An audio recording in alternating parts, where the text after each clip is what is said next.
ये मंगलसूत्र मुझे पहना दो। पहनाने का काम विकास का है। तेरे चोंचले सिर्फ मेरे साथ बेड में।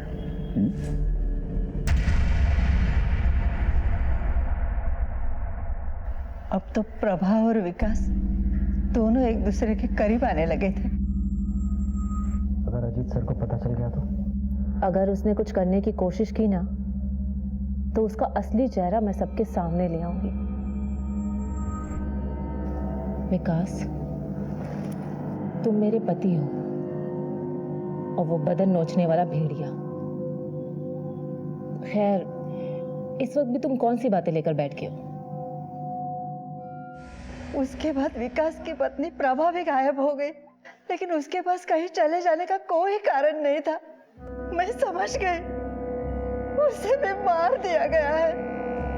फिर जब मनीष ने टीवी शो में इन पे इल्जाम लगाया, असल में इनने 3 लोगों का खून किया है। तो उन्होंने विकास की लाश को गोविंद के हाथों जंगल में गड़वा दिया। 2 नाम तो पता चल गए, तीसरा कौन है? तेरा एक ही जवाब सुन के मैं थक गया हूँ। तूने मेरे घर को बर्बाद किया है। कहाँ मेरी बेटी बता? अरे बता तो कशाला खाई करतो बाबा, ऐक ना, दोनों चैन से है, चैन से रहने दो उनको। मैं ऐसे नहीं छोड़ने वाला। या तू पता दे या मैं पुलिस में जाऊं। पुलिस में क्यों जाता है? छोड़ छोड़, मिलना है ना, उन दोनों को मिलना है ना, मैं मिलवा। ऐसा करना, कल फैक्ट्री में आ जाना मेरे, और उन दोनों को वहीं मिल लेना। कल आखिरी दिन होगा। अरे वादा है मेरा, पक्का मिलवा दूंगा। उस दिन के बाद विनायक को मैंने कभी नहीं देखा। तुम अगर इतना सब कुछ जानती थी तो कभी पुलिस के पास क्यों नहीं आई? इनका डर इतना था कि कुछ सुझा ही नहीं देता था। मुझे मेरी बेटी मंदिरा की चिंता थी। अगर ये सब सच उसके सामने आ जाता तो ना जाने क्या होता। उसी दौरान मंदिरा को मनीष से प्यार हो गया, लेकिन मैं जानती थी अजित इन दोनों को नुकसान पहुंचा सकता है और मैं मंदिरा को समझा नहीं सकती। इसलिए मैंने मनीष को समझाया, जिसकी वजह से ये सब बवाल हो गया। लेकिन किसी ने भी विनायक या फिर उसकी बेटी प्रभा और विकास, इनकी मिसिंग कंप्लेंट क्यों नहीं की? विनायक का तो आगे पीछे कोई नहीं था और प्रभा की कंप्लेंट करने से पहले ही विनायक गायब हो गया था। बचा कौन? उसकी पत्नी जया, जो ये सब परेशानियां सह नहीं पाई और उसकी दिमागी हालत थोड़ी खराब हो गई। ये जया कहाँ रहती है? बोधी बस्ती में कहीं तो रहती है। देखो, कानून को अंधेरे में रखने के लिए और अपराध को छुपाने के जुर्म में तुम्हें हमारे साथ चलना होगा। क्यों नहीं ना बाहर? राणे, अजित के मोबाइल को ट्रैकिंग पे डालो, उसके सारे बैंक अकाउंट्स को मॉनिटर करो, उसके नाम का लुकआउट नोटिस जारी करो हर थाने में। वो निकलने की तैयारी में होगा, इसलिए हर एंट्री और एग्जिट पे अलर्ट करो। उसके फोटो फ्लैश करो सब जगह। Okay madam. और ये प्रभा और विनायक दोनों के 3 साल पहले के फोन रिकॉर्ड्स निकालो। हो सकता है उनके लास्ट लोकेशन से कुछ हेल्प मिले। Right madam.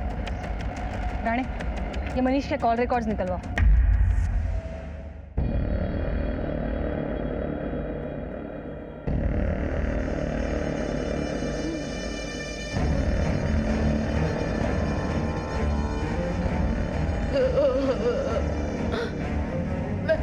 किसी को कुछ नहीं बताऊंगी।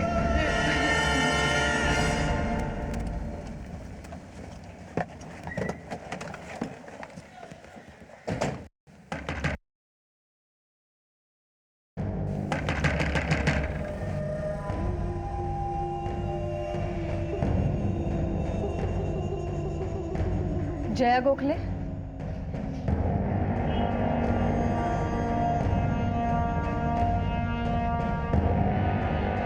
आपके पति और बेटी के बारे में पूछताछ करनी है।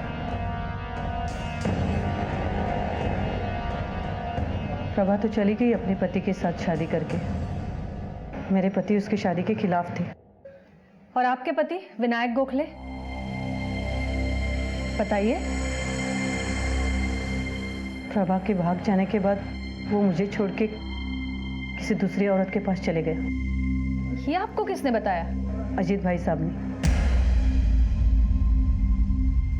मुझे उनसे मिलना है।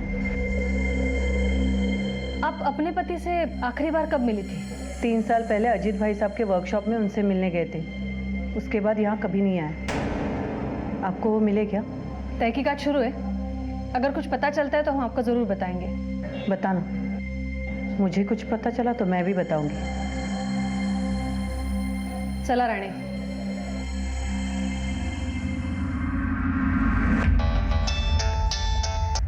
हेलो, ओके मैडम, मनीष के कॉल रिकॉर्ड्स आ गए। ये ऋतुजा उर्फ ऋतु, इससे क्या चक्कर है तुम्हारा? चक्कर? मेरे आई बाबा ने उसे मेरे लिए पसंद किया था। और तुमने मंदिरा को। ये शादी के बाद भी तुम ऋतु से कांटेक्ट में थे, क्यों? ऋतु पसंद आने लगी थी क्या तुम्हें? मैडम, आप गलत समझ रही हैं। हाँ, मैं मानता हूँ कि मैं ऋतु से रेगुलर बात करता था, लेकिन उसे समझाने के लिए, ताकि वो किसी दूसरे से शादी कर लो, अपना घर बसा ले। और ये बात तो मंदिरा भी जानती थी। अगर ये सच है मनीष, तो तुम्हारे लिए बेहतर है।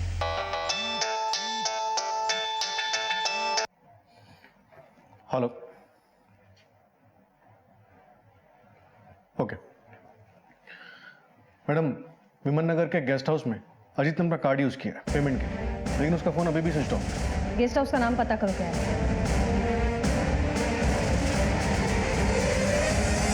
हाँ मैम, ये यहीं रुके थे और अभी अभी चेकआउट किया है। कहाँ गए हैं?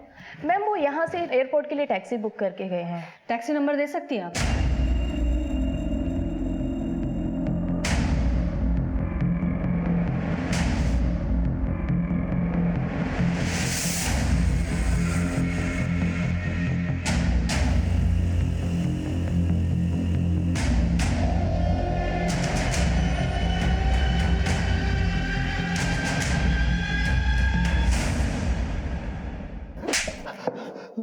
मैडम मी का नाही केलं? एक कहावत तो सुनी होगी तूने, क्राइम नेवर पेज। हर जुर्म एक निशान छोड़ता है, जिसे ढूंढते ढूंढते पुलिस मुजरिम के गिरेबान तक पहुंचती है। तेरा पर्दाफाश, गोविंद के हाथों जिसका तूने कत्ल करवाया था वो विकास था। तेरे घर के प्रीमाइसेस से तूने जो कंकाल हटवाया वो हमारे हाथ लग गया। चल बोल, बाकी के 2 कंकाल कहाँ हैं? मैडम ये गोविंद है ना, झूठ बोल रहा है। मेरे वर्कशॉप में उसको प्रमोशन चाहिए था मैनेजर का, तो इसलिए शायद उसने विकास को रास्ते से हटवाया होगा। ओ अभी मुझे फंसा के मेरा पूरा वर्कशॉप हड़पना चाहता है वो। राणे, मैडम मैं कसम खा के शपथ समझो मैडम, मैंने कुछ नहीं। झूठ बोलने का नाटक बंद कर अभी। तेरी पत्नी गायत्री ने भी बताया हमें कि तूने प्रभा और विनायक का भी कत्ल किया है। पता नहीं ये गायत्री झूठ क्यों बोल रही है मैडम। मैडम प्रभा और विकास एक दूसरे से प्यार करते थे और मैंने उनकी शादी करवाई। शादी के बाद वो लोग दोनों कहाँ चले गए मुझे सच्ची में कुछ पता नहीं है। तो तू निर्दोष है? बिल्कुल मैडम। मैडम ये मुझे फंसाने की कोई साजिश हो रही है। मैडम मेरी बेटी गायब होने का इल्जाम मुझे लगाया गया, उसके बाद ये विकास का मर्डर, और मैडम प्रभा और उसके बाप विनायक से मेरा कोई लेना देना ही नहीं है। तो हमें देखकर भागा क्यों तू? मैं डर गया ना मैडम, वो मतलब आप लोग मुझे किसी केस में फंसा दोगी, एक डर से मैं भाग गया वहां से। अभी तक हमारे हाथ में विनायक और प्रभा की हत्या का कोई ठोस सबूत नहीं है। अगर कोई कुछ जानता है तो वो है अजीत, जो निर्दोष होने का ढोंग कर रहा है। राणे, एक बात तो तय है, ये प्रभा और विनायक दोनों गायब है और गायत्री के पास भी कोई वजह नहीं है झूठ बोलने की। इसका मतलब है हमें अब दूसरा रास्ता अपनाना पड़ेगा। जिया ने बताया कि विनायक आखिरी बार अजीत से मिलने उसकी वर्कशॉप गया था। उसकी कॉल लोकेशन भी वही बताया और उसके फोन की IMEI नंबर को ट्रैक करके पता चला है कि उसका फोन अभी तक ऑन नहीं हुआ है। इसका मतलब है जो कुछ भी हुआ है अजीत के वर्कशॉप पर हुआ है।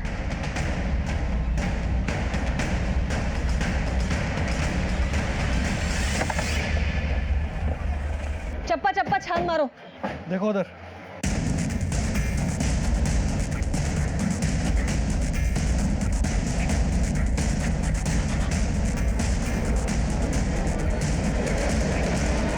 मैडम, इधर कुछ मिला है।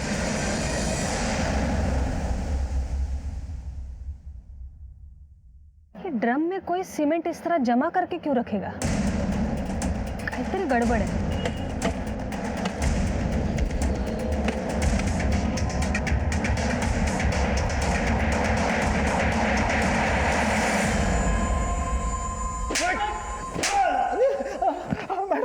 सब कुछ सच सच बोल देता, आता कशाला मारताय मला? अब झूठ बोलने से कोई फायदा नहीं है। ये देख, हमने दूसरी बॉडी भी बरामद कर ली है। तुझे बता दे कि ये दूसरी बॉडी विनायक की है। जिसे तूने अपने वर्कशॉप पे बुलाया था। इसके मोबाइल का लास्ट लोकेशन तेरे वर्कशॉप का है। इसके मोबाइल की लास्ट कॉल भी तेरी है। आता फक्त खरं बोलायचं। विनायक अपनी बेटी प्रभा को लेके मुझे बहुत परेशान कर रहा था। उसने मुझे धमकी दी, मेरे खिलाफ पुलिस में जाएगा। अगर वो पुलिस में जाता तो इंक्वायरी में बाकी के केस भी खुल सकते थे। इसलिए मैंने उसको उसकी बेटी से मिलने के बहाने वर्कशॉप में बुला लिया। हे विनायक, आवाज मत करना। क्यों? बेटी से मिलना है ना? हाँ, अंदर है, जाके सरप्राइज देना। और प्रभा, उसको क्यों और कैसे मारा? प्रभा मुझे छोड़ के विकास के करीब होने लगी थी। अगर अजीत सर को पता चल गया तो? पता चल गया तो चल गया, मैं उससे डरती हूँ क्या? अगर उसने कुछ करने की कोशिश की ना तो उसका असली चेहरा मैं सबके सामने ले आऊंगी। मुझे लोगों के सामने बेनकाब करने की बात की उसने। अब एक आखिरी सवाल का भी जवाब दे दो। मंदिरा के साथ क्या किया? मैडम, मंदिरा के साथ मैंने कुछ नहीं किया। जरूर उस मनीष ने कुछ किया होगा। मैडम, जब मैंने इतनी सारी बातें स्वीकार कर ली तो ये बात मैं झूठ नहीं कहूंगा। कुछ की कायतरी करा। फिर कहां और किस हालत में होगी मंदिरा?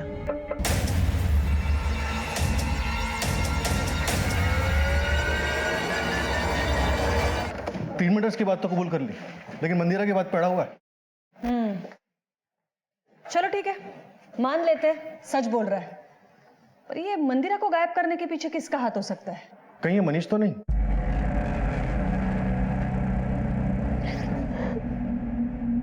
मनीष, मैं तुम्हें ऐसे नहीं देख सकती।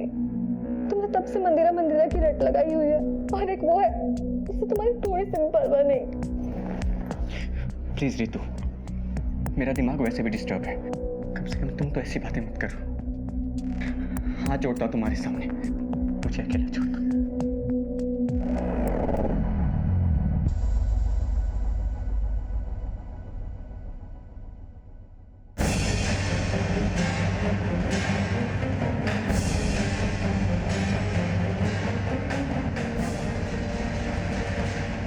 इन्वेस्टिगेशन में 3 मर्डर के खुलासे हुए, पर हमें अब भी मंदिरा नहीं मिली थी। हमने दिन रात एक कर दिए थे उसके तलाश में। इस औरत को देखा है कहीं? हाँ साहब, इसको मैं बोझ बस्ती में छोड़ा। मैडम, मंदिरा की खोज करते करते मुझे एक बात पता चली। उसे आखिरी बार बोध बस्ती में देखा। आपने कई बार कई अनोखे किस्से देखे या सुने होंगे। हत्या के बाद लाश को घर में दफना दिया, दीवार में चुनवा दिया, जलाकर भस्म कर दिया, वगैरह वगैरह। लेकिन ये राज वही मुजरिम खोलते हैं जो इस साजिश को रचने के लिए सोच समझ के प्लानिंग करते हैं। इस केस में गायत्री को भी कई बार दस्तक मिली, लेकिन डर की वजह से कह लो या फिर स्वार्थ की वजह से कह लो, आने वाली हर एक दस्तक उसने अनसुनी कर दी। मनीष की आवाज भी एक दस्तक थी जिसने पुलिस को जगाया। असल में इन्होंने 3 लोगों का खून किया है। और एक बहुत बड़े केस का पर्दाफाश हुआ। प्रभा ने तो जानबूझकर दस्तक पर ध्यान नहीं दिया। अजीत ने प्रभा को विकास की पत्नी बनाकर अपनी अय्याशी के लिए इस्तेमाल किया।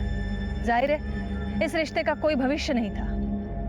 जब तक प्रभा ने दस्तक सुनी तब तक बहुत देर हो चुकी थी। मंदिरा को भी दस्तक मिली थी, लेकिन पुलिस की सहायता लेने के बजाय वो प्रभा के बारे में जानने के लिए खुद जया के पास चली गई। उसने सोचा होगा पहले वो खुद सच जान ले। दस्तक तो होती ही है, हर अपराध आवाज देता है। बस समय रहते इस आवाज को सुनकर सही कदम उठाए तो अनहोना एक स्टेटमेंट के रूप में, लेकिन बाद में एक कॉम्प्लिकेटेड ज्योमेट्रिकल डायग्राम बनता गया। तो आइए देखते हैं इस केस का रूट कॉज यानी कि दस्तक। मैं स्नेहा सिंह आप सभी का स्वागत करती हूँ हमारे शो में, जिसका नाम है मिलन अपनों से अपनों का। हमारा एक ही लक्ष्य है, अपनों से अपनों को मिलाने का। और आज के इस एपिसोड में हम बात कर रहे हैं एक ऐसी जोड़ी की जो घर से 2 साल पहले भागी थी लव मैरिज के लिए। पापा, आई एम सो सॉरी। मैंने आपका दिल दुखाया। मैं आपको हमेशा गलत समझती रही। भले ही बच्चे अपने माँ बाप को पराया समझे, पर माँ बाप कभी बच्चों के दुश्मन नहीं होते। देखो अब सब कुछ ठीक हो जाएगा। क्या ठीक हो जाएगा? हाँ, मनीष ये क्या तमाशा है? ये कोई तमाशा नहीं है मंदिरा, ये सच्चाई है। ये तुम्हारे सफेद पोश बाबा जो सोफे पे बैठ के बड़े बड़े भाषण दे रहे हैं ना, असल में इन्होंने 3 लोगों का खून किया है। इन्होंने 3 खून किए, और ये बात मैं नहीं, आई ने मुझे खुद बताई। अगर फिर भी भरोसा नहीं है मेरे पे तो खुद पूछ लीजिए ना आई से, सामने है ना आपके सामने। स्नेहा, अभी माँ से सच उगलवाओ, इससे अपने को टीआरपी मिलने वाली है। गायत्री जी, क्या ये बात सही है? नहीं, मैंने ऐसा कुछ नहीं बोला है।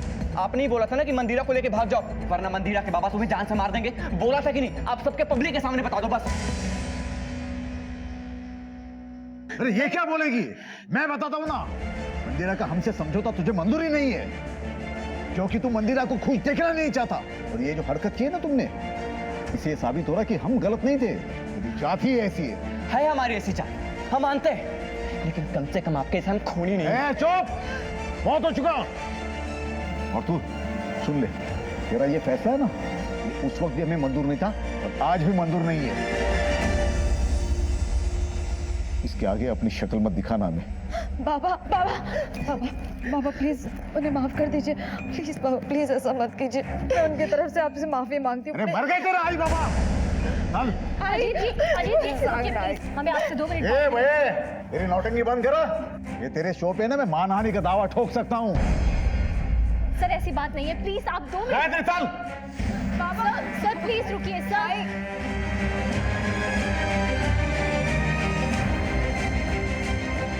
मनीष, मनीष।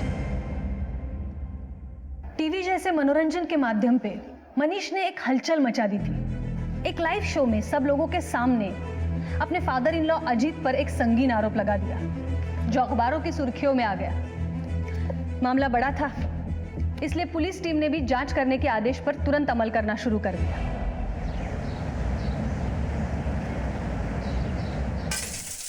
झूठ बोल रहे हो तुम। मैं झूठ क्यों बोलूंगा मंदिरा? चलो एक पल के लिए मान लिया कि तुम सच कह रहे हो। मेरे बाबा ने 3 लोगों की जान ली है, लेकिन क्या तुम्हें पता है कि वो 3 लोग कौन है? तुम ये जान के क्या करोगी? मैं झूठ नहीं बोल रहा। तुम घर की शपथ, अब तो भरोसा करो।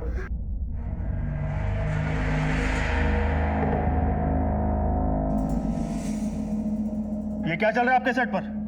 आपको अंदाजा भी है कि आपका ये शो बाहर कितनी बड़ी चर्चा का विषय बन चुका है? किसी ने आपके शो पर इतने बड़े जुर्म का खुलासा किया है। अगर ये खुलासा बेसलेस साबित हुआ ना, तो आपके लिए अच्छा नहीं होगा। आप हमें मनीष के घर का एड्रेस और उसका फोन नंबर दीजिए।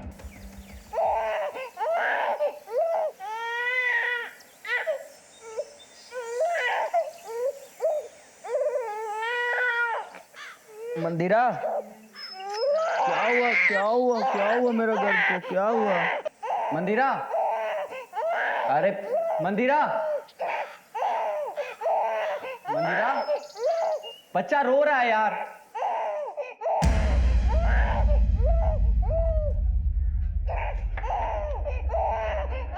मंदिरा, मंदिरा,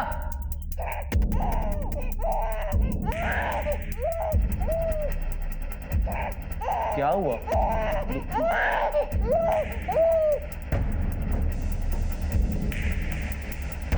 The number you are trying to call is currently switched off. Phone switch off क्यों हो गया? हेलो गीता, ये मंदिरा तुम्हारे घर पे आई है क्या? नहीं, कुछ नहीं।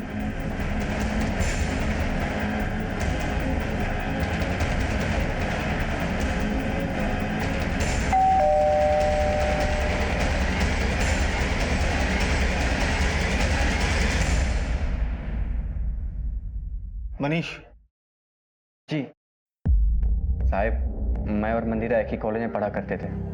हम दोनों बहुत अच्छे दोस्त थे भी साहब, पर ये दोस्ती प्यार में कब बदल गई पता ही नहीं चला। मैं एक गरीब परिवार से, पिताजी और मैं ऑटो चलाते हैं। मंदिरा के बाबा की नज़र में हमारी कोई हैसियत ही नहीं थी।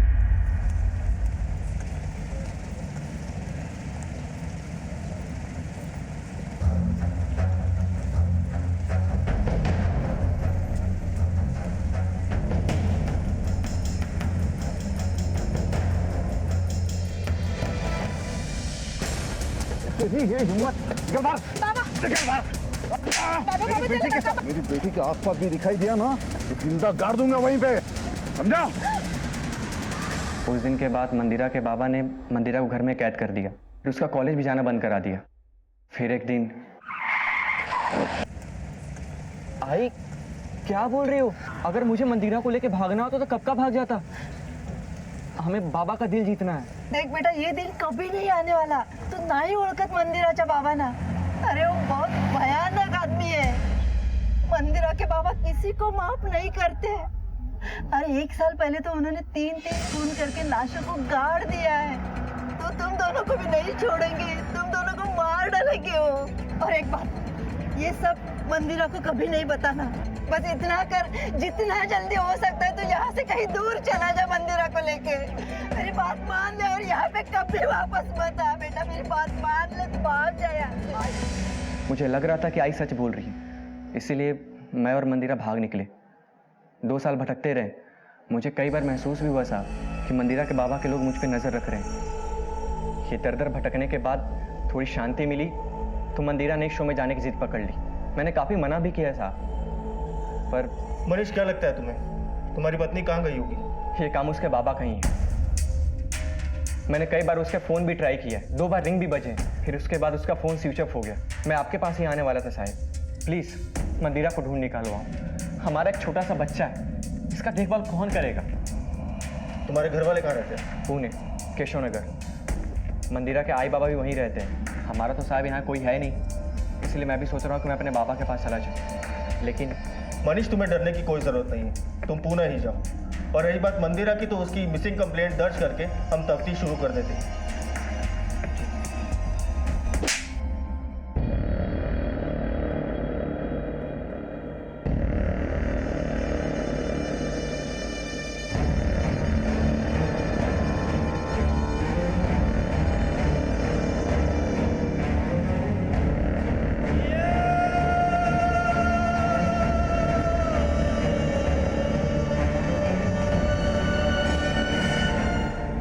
वागले, ये मंदिरा के फोन को ट्रेस करो, आसपास पूछताछ से शुरुआत करो।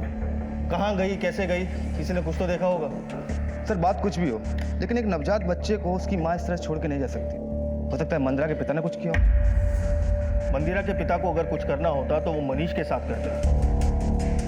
खैर, तुम एक काम करो, इस अज्ञात विक्टिम के मर्डर केस को पूना केशव नगर पुलिस स्टेशन को हैंडओवर करो। और इस मनीष पर भी नजर रखनी पड़ेगी, क्योंकि जिस इंसान ने 2 सालों तक ये राज अपने पेट में छुपाए रखा, आखिर ऐसा क्या हो गया कि उसने एक टीवी शो पर उल्टी कर दी। ये एक असाधारण केस था और पुलिस को भी स्वीकार था। गहरी जांच के आदेश भी मिले थे। हमने ये केस लाइव टीवी पे देखा था, लेकिन तब ये बात पता नहीं थी कि ये केस हमारे थाने क्षेत्र का है। जब ऑफिशियली ये केस हमें हैंडओवर हुआ, तब हमने कार्रवाई शुरू कर दी। अब हमें 2 केसेस सॉल्व करने थे, एक मंदिरा की मिसिंग कंप्लेंट और दूसरा अजीत पे लगाए गए 3 हत्याओं के आरोप का सच। मैंने और मेरी टीम ने हर एक स्टेटमेंट को कई बार पढ़ा, बारीकी से समझा, टीवी फुटेज देखा और कूद पड़े मैदान में।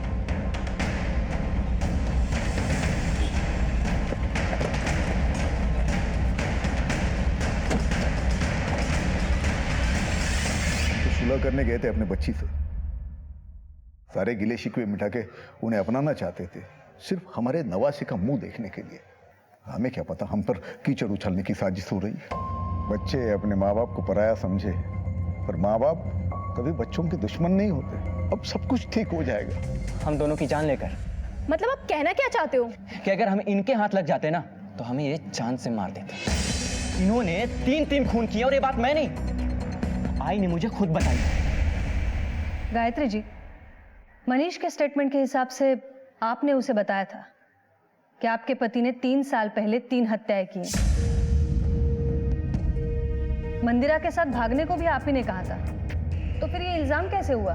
ये तो सिर्फ उसने आपकी बात दोहराई है। मैंने भागने के लिए जरूर कहा था, क्योंकि मैं चाहती थी कि दोनों प्यार करने वाले मिल जाएं।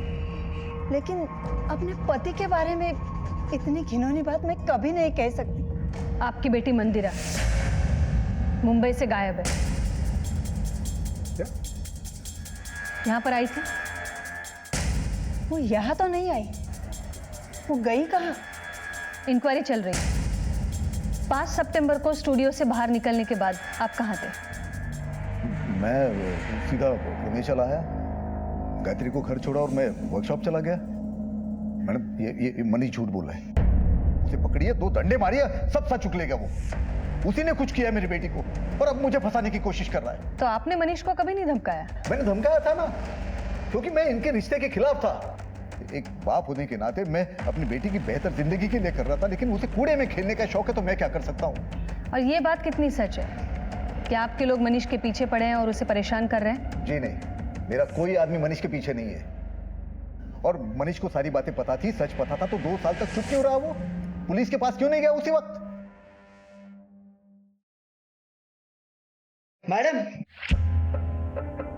मैडम यहाँ देखिए, कुछ खोदा गया है।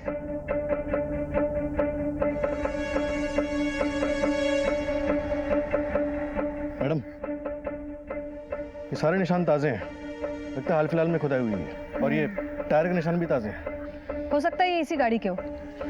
राणे, एक काम करा, ये टायर मार्क्स के प्रिंट भी निकालो। अजित राव, या जरा इकडे या। ये सब क्या है? पौधे लगाने के लिए खोदा था मैडम, कुछ नहीं है इसके अंदर। मैडम आप काम का शक कर रहे हो, चाहे तो आप खुदाई करके देख लो। कैसा है ना अजित राव, पुलिस जब खुदाई करती है तो 3 साल क्या 300 साल पुराने गड़े मुर्दे भी निकल आते हैं, बोलने भी लगते हैं। तुम्हारे दामाद ने तुम्हारे ऊपर 3 हत्याओं का इल्जाम लगाया है। असल में इन्होंने 3 लोगों का खून किया है। बेटी मंदिरा घर से गायब है और तुम यहाँ पौधे लगा रहे हो। राणे, ये टायर मार्क्स के प्रिंट निकलवाओ और मिट्टी का सैंपल भेजो फॉरेंसिक लैब तुरंत। Right madam. चला अजित राव, भेटूया लवकरच। और हाँ, पुन्हा छोड़ के कहीं मत जाना।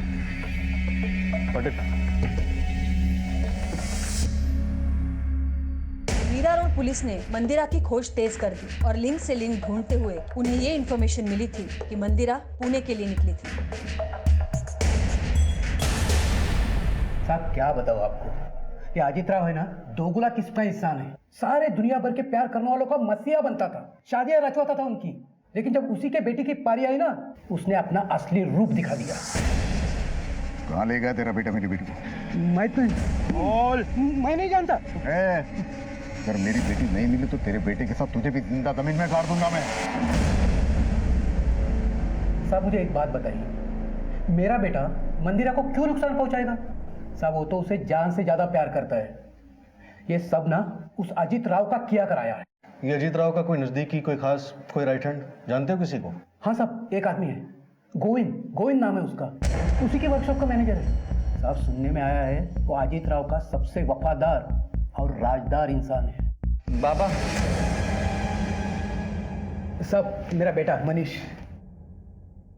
तुम कब आए? जी आज ही। क्यों? वो अकेला वहाँ बच्चे संभालने थोड़ा मुश्किल हो रहा था तो इसलिए यहाँ चला आया।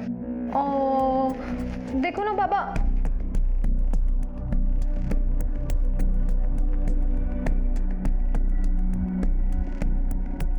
ये कौन? तुम्हारी बहन? नहीं साहब, ये हमारी पड़ोस में रहती है, बहुत अच्छी दोस्त है हमारी। साहब मंदिरा कुछ पता चला क्या?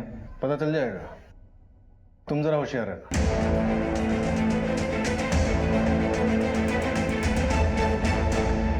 मीरा रोड पुलिस ने बड़ी मेहनत के बाद हमें एक लीड दी थी कि मंदिरा मीरा रोड से पुणे आई थी, लेकिन तब तक हमारे पास ऐसी कोई लीड नहीं थी। इसलिए हमने एक सिपाही मंदिरा को ढूंढने के लिए लगा दिया।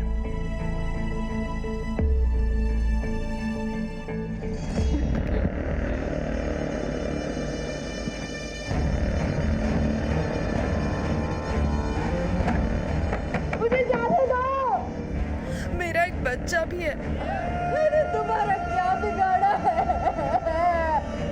मुझे मेरे कपड़े दे दो प्लीज, प्लीज मुझे जाने दो।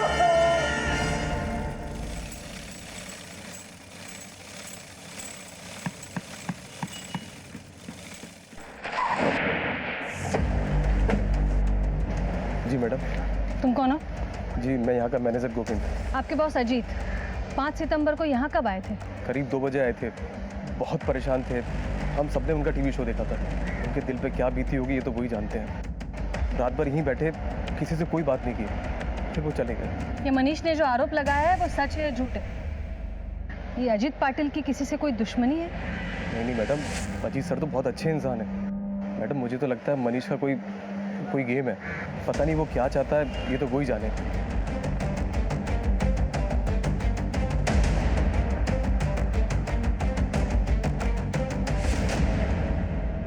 मैडम घर से खाना आ गया। ठेवा टेबल पर। मैडम, जितने भी लोगों से पूछताछ की, किसी ने भी अजीत की किसी दुश्मनी का कोई जिक्र नहीं किया।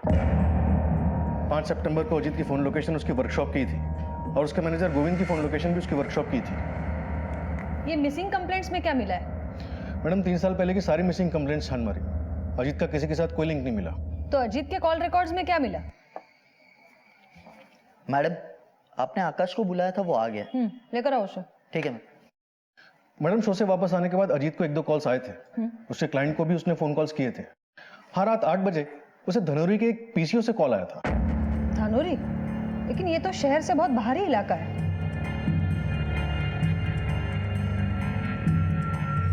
देख, हमें पता है तू कुछ तो जानता है, तो तुझे जो कुछ भी पता है वो सीधे सीधे बता दे। बोल। मैडम, दरअसल गोविंद ने आपसे एक बात छुपाई थी। अबे आकाश, तू कब काम करना सीखेगा है? तुझसे एक चैन लग रही नहीं है।